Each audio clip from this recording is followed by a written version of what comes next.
A perfect, really resonant example for a customer of ours who went through this over the last year or so.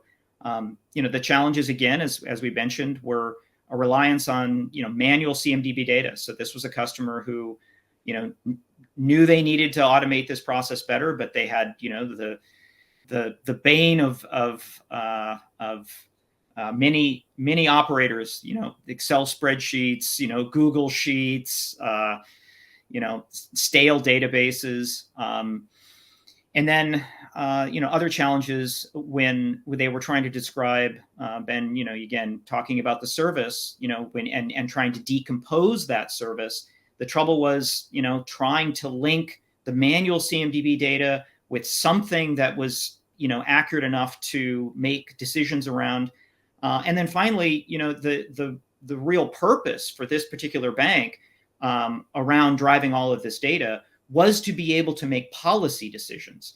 And the policy decisions in this case were around sort of zero trust microsegmentation policies for their applications. But I think it highlights that the data itself is a good starting point, for all of us. We want to make sure that we reconcile this data and clean it up and make sure that it's consistent. But ultimately, our customers are looking to make decisions, and in many cases, these decisions really affect the availability and continuity of these applications and the service that they provide, obviously, to the business and maybe even to the company's customers.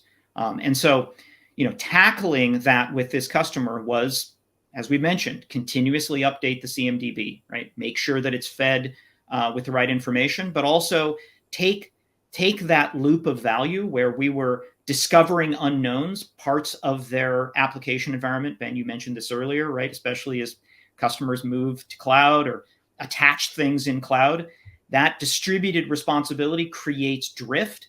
And so, vArmour can find those unknowns, find that drift in real time and highlight those, and those go back into the system of record, into ServiceNow, to get appropriately described, and then those labels come back into vArmour so that there's confirmation that the workflow on the ServiceNow side has been completed correctly. And so that continuous updating, that life cycle, is something that they've benefited from. I mentioned the seamless labeling. And then, this distribution of responsibility, I think, is a really key part. And I think it's, frankly, something that vArmour enjoys about ServiceNow is that, we get to be a partner in this, and we get to see the benefit of customers pushing these workflows out. Again, whether that's the enterprise architect or the operational resilience planner or the security operator. And so, Ben, if you want to talk a little bit through those workflows, I think we can hammer this home. Yeah, absolutely. So I think one of the big trends right now is certainly security operations, right? So if we were to look at those three use cases that you just mentioned there, the top of the list for most CEOs and most CIOs is going to be security. So this adds an immense benefit there, right, for the security operators. So I think for this, giving the visibility, making that connection between all of the different connections for that application and then mirroring up the infrastructure underneath it, that now gives the security operator a full lens, right? Mm-hmm. So now at this point, we're now responding to active events in real time. We're reconciling it against the infrastructure that we know is correct. We know that the source of truth is correct. And now we can start to make decisions quickly. So I think for any security team, the speed is important, right? I need to be able to identify and act now. Not tomorrow, not 5 minutes from now, right? Right now.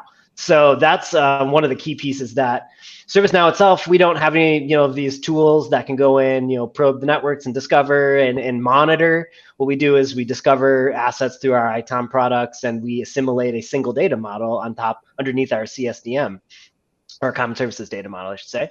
And then we use that throughout these workflows, like the security operator workflows, or the governance, risk, and compliance workflows, or even into like just general operations, like incident management.